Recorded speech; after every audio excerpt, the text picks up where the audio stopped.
જય દાસારામ, જય ભગીરથ। આજે તારીખ 24 અને 24/3/2026 મંગળવાર, અને આપણે પાછા આજે જે બોખીરા નેવીની ઓફિસ છે ત્યાં હું આવ્યો છું। પાછળ સિક્યુરિટીના રીઝનથી બહુ તમને વધારે નહીં બતાવી શકું, પણ અંદર મારે એનઓસી બાબતમાં અહીંયા પૂછવા જવું છે। હવે અહીં શું જવાબ આપે છે ને તે તમને હું પછી જણાવું। શું આપણે જવાબ મળે છે, શું ત્યાં અધિકારી મળે છે કે નથી મળતા, દેખાડું પછી તમને।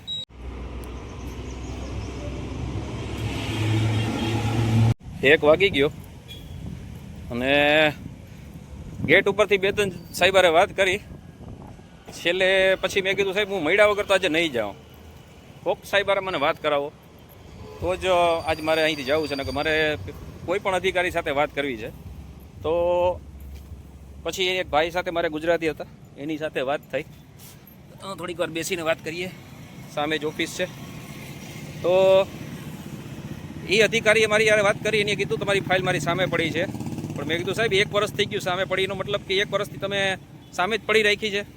તો એણે કીધું ના, તમે મંગળવાર સુધીનો સાઈન આપો મને, મંગળવાર સુધીમાં અમારા સાહેબ આવી જશે, કેમ કે જે હેડલિંગ કરે છે આ જે વસ્તુ એની સાઇન જોઈએ, એમ કે આઉટ ઓફ સ્ટેશન છે અને 1લી તારીખે 2જી તારીખે આવશે।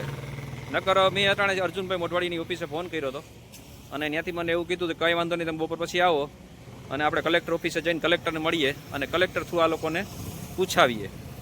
ત્યાં સુધીની તૈયારી હતી, આજ બપોર પછી નકર હું કલેક્ટરને મળવા જવાનો જ હતો, પણ અત્યારે જે ભાઈ હતા એ ગુજરાતી હતા, એની એ સિચ્યુએશન સમજી મારી અને મને કોન્ફિડન્સથી એવું કીધું છે કે ભાઈ હું મંગળવાર સુધીમાં તમારું કંઈક ને કંઈક ફાઇનલ કરાવી દઈશ, ભલે હા ના। મેં એ જ કીધું છે, મને હા નાનો જવાબ જોઈએ છે, ભલે તમે ના આપો કે ભાઈ બિલ્ડિંગ નહીં બનાવી શકો, કોઈ વાંધો નથી, પણ મને લેખિતમાં તમારી આપો, તમે લેખિતમાં મને।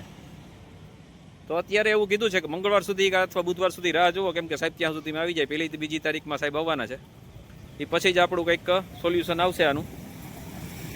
તો ચાલો મંગળવાર સુધી રાહ જોવાનું કંઈ આ તો સમાજને ખબર પડે કે આ એક ધક્કેથી પતતું નથી એવું કાંઈ કામ, અને બીજી જગાએ જે આપણા સમાજની સંસ્થાઓ છે ત્યાં એ લોકો આરામથી જે પણ કન્સ્ટ્રક્શન કરવું એ કરી શકે છે, કેમ કે આ એને આવું લોકેશન નડતું નથી। આપણું જે લોકેશન છે એમાં મેઇન પ્રોબ્લેમ નેવી છે, એટલે તમને ખ્યાલ આવે અને સમાજને ખબર પડે કે ભાઈ આ લોકો હાથ ઉપર હાથ રાખીને બેઠા નથી અને ફૂલ મહેનત કરે છે, પણ છતાંય રિઝલ્ટ નથી આવતું। જો છતાંય સમાજમાંથી કોઈ એવો માણસ હોય અને એમ કહે છે કે હું કરાવી આપું, તો વેલકમ, આવી જાઓ, અમારી ટીમમાં જોડાઈ જાઓ, જેથી અમે તમને એને પણ ખ્યાલ આવે કે એમાં શું થાય। જો કોઈ કરી શકતું હોય તો વેલકમ, તમે રાહ જ જોઈએ છે એવા માણસોની કે સમાજમાંથી અમને આવો કોઈ સહકાર મળે, બાકી તો અમે અમારી રીતે દોડીએ જ છે। તમે જોઈ શકો છો, હું વિડીયોના માધ્યમથી એટલે જ બતાવું છું, નકર મને કંઈ વિડીયો એવાના મૂકવાનો શોખ નથી, પણ આ તો સમાજને ખ્યાલ આવે કે આ લોકો કામ કરે છે, એના માટે બેઠા નથી, કે હાથ ઉપર હાથ રાખીને બેઠા નથી। તો ચાલો હવે નવી અપડેટ પાછી મંગળ બુધમાં તમને હું આપીશ, ત્યાં સુધી જય દાસારામ।